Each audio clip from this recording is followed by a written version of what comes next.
Hello everyone, welcome back to one more conversation with Leonard and Deanna. This is episode 16 and this one's called Lenny's Journey from Diagnosis to Today. So we're trying to just capture from 2014 the procedures, the surgeries, the treatments, the roads, the things that Leonard has endured. And the things that we can both remember. So we may not remember dates, but we will remember the things that he's gone in the hospital for. And as you guys can see, Leonard looks better today. He's feeling better. So our goal is to get him back home. So just keep praying that he gets to go home again soon, because we all know it's more comfier at home. Okay, so 2014, July of 2014, first diagnosis of hidden neck cancer, 4th stage, and Leonard did 32 radiation sessions and 16 chemo sessions. And then in 2014, what was next? Well, the chemo and radiation was finished in October of 14. Mm-hmm. But because it was such an aggressive therapy, I ended up needing an emergency tracheotomy. Okay. That was in November of 2014. Mm-hmm.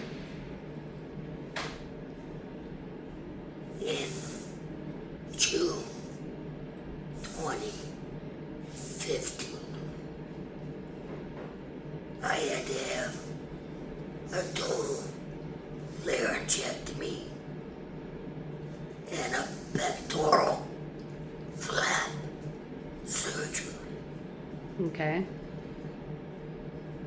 Then, in October 2015, I had to have the bottom of my right lung and my thyroid removed.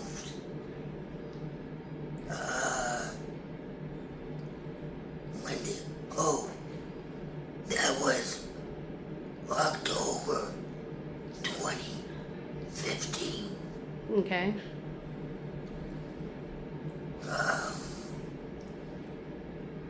Then,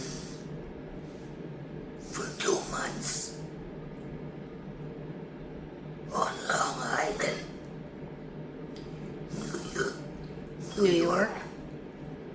I did 2 months of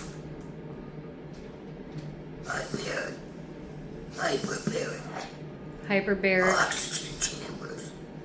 which I posted a picture of those already as well. One of the video, or one of the picture sessions that I did. And then was that it for New York? I'm just checking.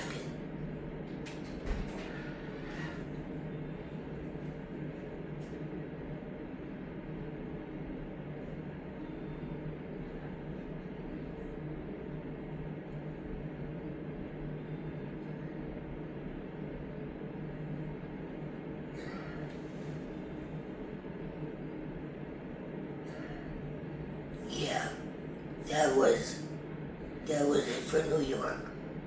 Okay, and then you came home. And what was the first thing then? We went through that stuff with your lung again. Right. Oh no, you got the breast, you had the breastplate cancer first. I got what was called thymic carcinoma. Mm-hmm. Mm-hmm. So with that, that was 2018. I got an additional 10 rounds of radiation. Yeah.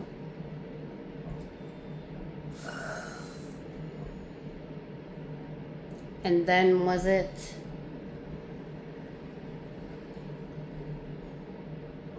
But in 2016, because it was after Tyler, you had gone septic one night. That, I don't remember. Yeah, and me and Mom had to rush you over because they took you into the room that Tyler was in, because my feet wouldn't move. It wouldn't let me in the room. You know, just how your mind works when you've been through trauma like that. And you were very sick, and they thought you were going to go into cardiac arrest because they asked me if, and that's when we had the DNR standing, because the doctor asked me, he said, what do I do if he goes into cardiac arrest? Are you guys following the DNR? And I was like, yes, that's what he has on the paper. So you went septic before even all of that. And then what next? Is that then that's when your lung collapsed at home and you went in for all the lung stuff. Well, my lung collapsed in New York. Yeah, but it did at home too. That's how you ended up going into the hospital having that procedure. Well, no. Yeah, remember you called me upstairs? Or you texted me and said, come upstairs? That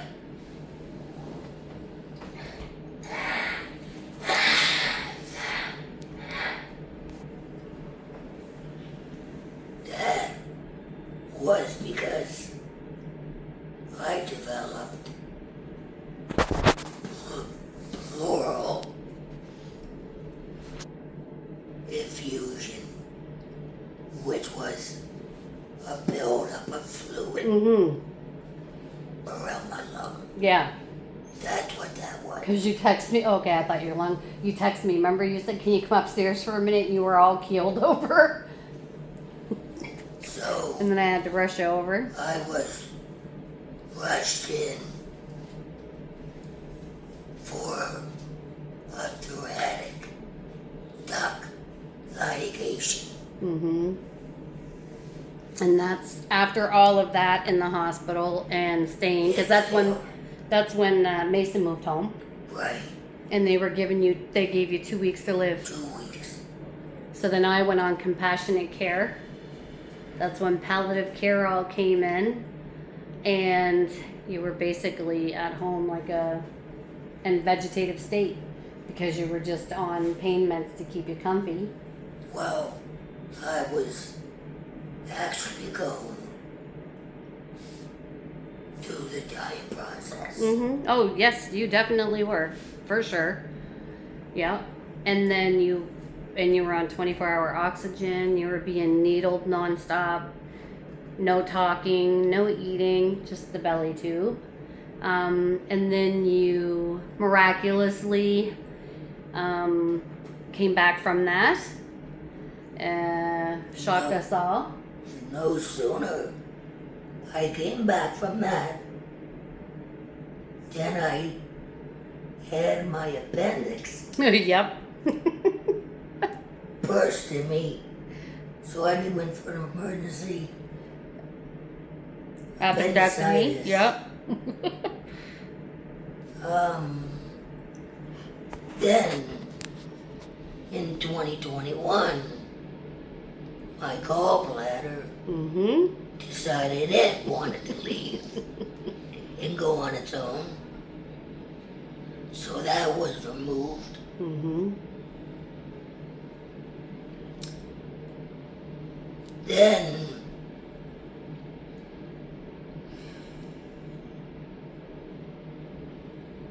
What was next? The carotid artery? The blocked artery? right, I went for a CT scan of my right carotid artery. By chance, just by chance, they happened to catch a part of my lung that was hiding two small tumors. Mm-hmm. So in case you guys don't know, because we probably haven't brought that up, Leonard also suffers from a blocked carotid artery currently, and that's how they found the lung cancer last year, which was 2 tumors, and we did radiation last August. We did 8 double rounds in September. Okay, I thought it was August.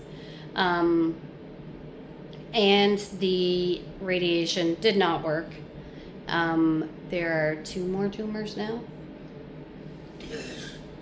Right now, there's 4 tumors in my lung. And you also 1 have... tumor in my chest. Yeah. In the By the windpipe? yeah, what's it called? Lymph node. Lymph node of my windpipe. And then you And also then I have The one on my GE junction. GE junction of his esophagus. He also has cancer there currently right now as well. But they thought they got all that. But they didn't. No. And in between all of that, March 2025, I went into AFib because of pneumonia that I had developed. and then it was 1 week apart after that that you went into cardiac arrest. Because there was one that Coop went in with me for, and then there was another Right. one that I went that you banged my leg, and I thought that someone broke in. Remember? We were having the ice storm. No, that was the one with Coop. And then you went in again. So in 2025, we were back to back. It was 2 weekends in a row with ambulances, remember? So yes, two times in 2025, I rushed him into the hospital. One was AFib, one was cardiac arrest. Like TV shows. It was crazy. Like 5 nurses on the bed, everyone all around the bed trying to save him. Some pretty crazy things that he's endured. A lot of surgeries, therapies, sicknesses. And then I ended up in the hospital for close to a week for septic. Horrible. Yep. And, cellulitis then too, and you ended up in ICU. Right. And, because I had snuck Bella into ICU then, the doggy, so that he could feel better. Right. So then that's right. You went septic and had cellulitis. Right. And then from there, Then we went in and we removed most of the cancer from my esophagus. from the esophagus. And at the same time, we removed most if not all, of the septic joint. And then from there, we were waiting for the septic joint to heal so that Leonard could be referred to chemotherapy for the lung cancer. And from there, we ended up here. So now, the thing to do is they do believe that Leonard has a deep pneumonia infection. The doctor was just in not too long ago, and she said she believes with the antibiotics they have him on that it's a very hard infection to clear. And the goal is to get him home, get this down, and see if he can become a candidate for chemotherapy again. And all of that we will see unfold over the next couple of days. He still has a long road, and he's a fighter. If no one has noticed by now, he is a true fighter. So just keep praying. I'm calling all prayer warriors. I did it again. Keep praying for him. Keep him in your thoughts and your hearts. Keep him in the chain. Send it out to all prayer warriors that you know. And just keep him in your thoughts. And we will continue to keep you up to date with everything that's going on. And again, we really appreciate you guys following the journey and the comments. And it's good. We enjoy sitting down, read them. I read them to Lenny. I share with him what everyone's saying, how great it is, and it gives us both something to look forward to. And I appreciate everyone taking the time to whether to listen, to get a laugh, maybe a cry, whatever. I appreciate it. And I do have some more pictures to upload of some visits for Leonard in the hospital and some people that have been here. And we thank you for that, because we know that when you're sick and when you're not feeling well, visits, they help, knowing that people are there, the support. And we thank you. And until the next episode, we say good night. And thank you.